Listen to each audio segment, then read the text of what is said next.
উনি এসে জনগণের সামনে সেনাবাহিনী নিয়ে, সেনাবাহিনীর অফিসার ব্যবস্থা নিয়ে বা কোনো একটা ঘটনার ব্যাপারে সেনাপ্রধান বক্তব্য দিতে পারেন না।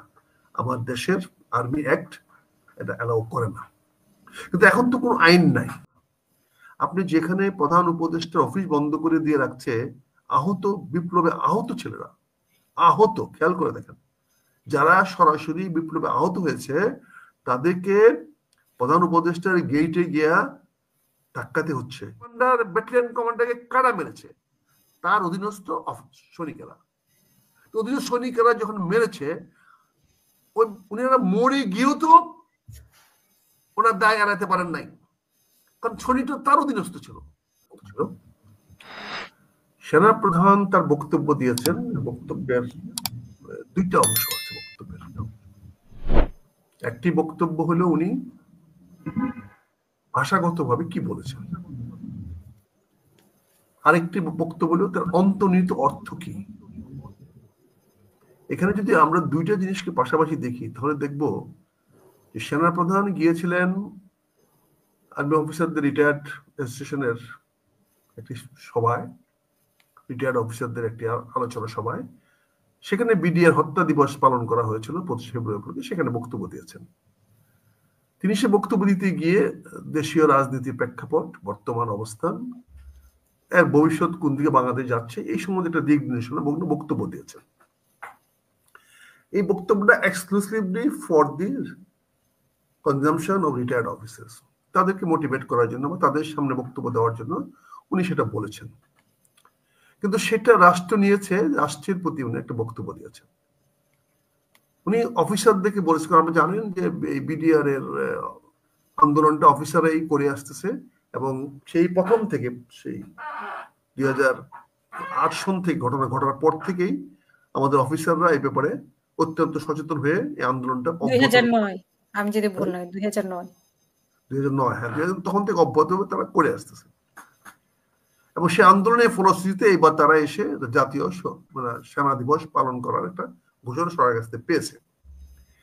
কাজে এখানে যখন ঘোষণা হয়ে গেছে, প্রধান বর্তমান সেনাপতি এসে এখানে বক্তব্য দিয়েছেন।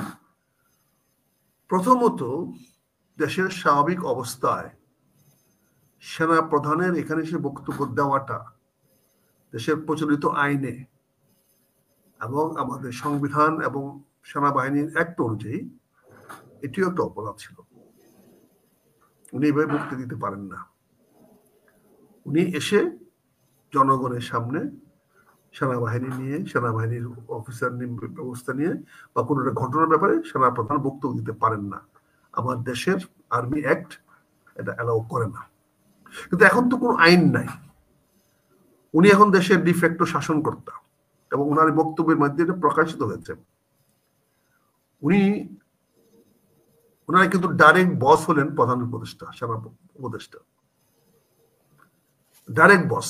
যদি আমরা আইনের ভাষায় যাই তাহলে ওনার সরাসরি ওনার যারা অধীনে উনি চাকরি করেন তিনি হলেন প্রধান উপদেষ্টা, এবং যিনি এই সামরিক কি বলে এখানেও ওনার একটা অফিস আছে। উনি কয়েকবারই বলেছেন, আমি ডক্টর ইউনূস সাহেবকে বলেছি। এই কথাগুলোর মধ্যে কিন্তু অনেক অর্থ বহন করে। আমাদের চোখে মনে হয় যে বাংলাদেশে একটা ডুয়েল কমান্ড চলতেছে, প্যারালাল কমান্ড চলতেছে, যেটা খুবই ডেঞ্জারাস, খুব বিপজ্জনক। বিকজ দুই নৌকায় পা দিলে কোনো কিছু হয় না। এবং এই মনে হচ্ছে যে আজকে যে ফলশ্রুতি মনে হচ্ছে ওই দিকেই যাচ্ছে। আজকে যে অরাজকতাগুলো হচ্ছে এগুলো মনে হয় কারো উস্কানিতে হচ্ছে। আজকে যারা যেটা করতেছে সবাই থেকে ঘোলা পানিতে মাছ শিকার করতে চাচ্ছে। তো এটা হচ্ছে কি দেশের সমস্যাগুলো একটা গভীরতার দিকে যাচ্ছে। এবং এটা পুরনো জিনিস বলা হয় যে ফোড়া যখন না পাকে তখন ফোড়া কাটলে নাকি আরো এটা সংক্রমিত হয়, তো ফোড়াটা পাকতে দেন। দেশের আইন শৃঙ্খলা অবনতি তখনই ভালো হবে যখন সেটা তার চরম অবনতি হবে। চরম অবনতি না হওয়া পর্যন্ত আইন শৃঙ্খলা উন্নতি হওয়ার সুযোগ খুব কমই থাকে। পৃথিবীর সব দেশে আমরা দেখেছি, সব অভিজ্ঞতা দেখেছি, যখন একটি পক্ষ আইন অমান্য করে সামনে এগিয়ে যেতে পারে তখন এটাকে বলা হয় বিপ্লব। আর যখন এটাকে থামাই দিতে পারে কেউ, তখন বলা হয় আইন শৃঙ্খলা। এটা পাশাপাশি চলে, বিপরীতমুখী। আইন শৃঙ্খলা রক্ষা করতে গেলে বিপ্লব হবে না, আর বিপ্লব করতে গেলে আইন শৃঙ্খলা হবে না। আপনি যেখানে প্রধান উপদেষ্টার অফিস বন্ধ করে দিয়ে রাখছে আহত, বিপ্লবে আহত ছেলেরা, আহত, খেয়াল করে দেখেন, যারা সরাসরি বিপ্লবে আহত হয়েছে তাদেরকে প্রধান উপদেষ্টার গেটে গিয়া ধাক্কাতে হচ্ছে, গেট বন্ধ করতে হচ্ছে। এবং সেটা একবার না, কয়েকবারও তো হয়েছে। আজকে 6 মাস পরে আজকে সেদিন দেখতে পাচ্ছি কি, আর এদিকে ছাত্ররা নিজেরা দল করার জন্য মারামারি করতেছে। আর এদিকে কি দেখতেছি, কোটি কোটি টাকা খরচ করে আরেক গ্রুপ একটি দল করার জন্য সমাজের আহ্বান করেছে, এবং বিশাল বড় এটা নতুন রাজনৈতিক দল সোহরাওয়ার্দী থেকে ওই মানিক মিয়া মিলুতে দলের প্রথম ঘোষণা দিতে যাচ্ছেন। বিষয়গুলো কেমন যেন মানে একটা কোথায় যেন মনে হচ্ছে অনেকগুলো নিম্নচাপ তৈরি হচ্ছে। এই নিম্নচাপ গুলো হয়তো একটা ঝড়ের আভাস দিচ্ছে।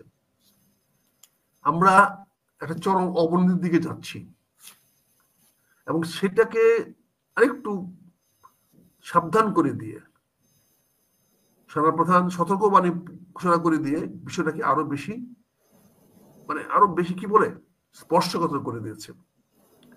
সেনাপ্রধানের বক্তব্য যদি ক্লিয়ার ল্যাঙ্গুয়েজে আমি দেখি, উনি পারফেক্ট কথা বলেছেন, উনি সুন্দর কথা বলেছেন। উনি বিডিআর সম্বন্ধে যে কথাটা বলেছেন সেটার অর্থ এটি দাঁড়ায় যে সৈনিকরা অফিসারদেরকে মেরেছে। এখানে যদি ফুল স্টপ না দেওয়া হয় তাহলে পরবর্তী প্রশ্ন আসবে, এই সৈনিকটা কার অধীনে ছিল? সৈনিক অফিসারকে মেরেছে, এটা যদি ফুল স্টপ না দেন তাহলে এই অফিসারটা ব্যর্থতায় তো দাঁড়ায় গেল, ব্যর্থতার কারণে তো সে নিহত হলো। বিকজ এই সৈনিকগুলা তো এই অফিসারদের অধীনস্থ ছিল,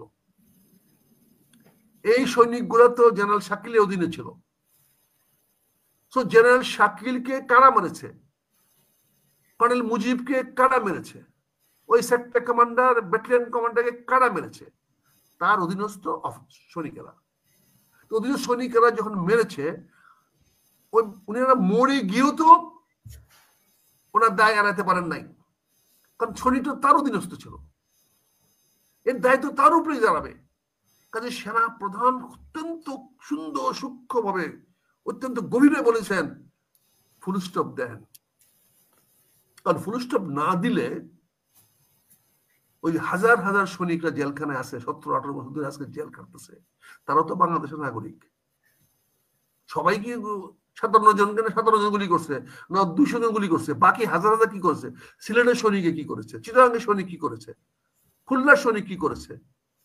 সেই যে সৈনিকটা যুদ্ধ করেছে ওই সৈনিকদেরকে মানে গুলি করার সুযোগ যারা তৈরি করে দিয়েছে, এইখানে র্যাবের ব্যাটালিয়ন ছিল, আর্মি ছিল, সুযোগ করে দিয়েছে। কোথায় ছিলেন? ওনার কমান্ডিং অফিসার রাত্রে ঘুমাচ্ছিলেন কেন? ওনার কমান্ডিং অফিসার কি করছিলেন? সুযোগ কে করে দিয়েছে? এখন যদি কেউ বলে যে আমার সহেলেই ব্যবস্থা করে দিয়েছে, এগুলো তো এত সোজা না। এগুলো বক্তব্য এক পেশে বক্তব্য দেওয়া যায়।